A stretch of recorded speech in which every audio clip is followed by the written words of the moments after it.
ishu inay khatar tahay ayay tusinaysaa oo qofka muslimka ay khatar tahay anigu waxaan garanayaa magaalada aynu joogno galab casara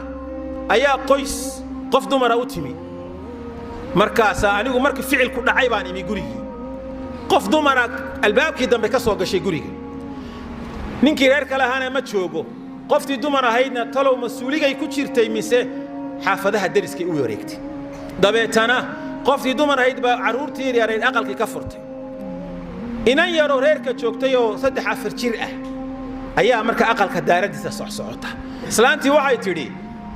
hooyo ma joogtaa ma joogto dabeetana oo inantan yare quruxda badan ee cad ee aqalka dhex socota ee carabta la moodaa yamaniyada maxay ahayd waa walaashayo haye soo xidha albaabka waa tagayaa albaabkii way ka xidheen caruurtii markay soo noqdeen inantii dhulkayba taala afkiina waa qalloocday abuurna afkii ka sii deynaysa saas u khikhlada inantii anigu markaasaan soo gaaro u imi 3 jeer ba afkeedii qalloocday halkaasuu marka hore u qalloocday dhakhtar iyo waxbaa la geeyay quraan baa lagu akhriyay wuu soo noqday afkeedii midig buu haddana u qalloocday markii saddexaad buu soo noqday oo meeshii hore haddana u qalloocday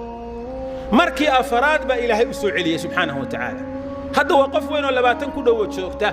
laakiin aad ka dareemayso afkeedii in wax ka sii yihiin wili qof shimbir ku dhacday oo kale aad moodayso ta'athirka ishu ay leedahay weeyaan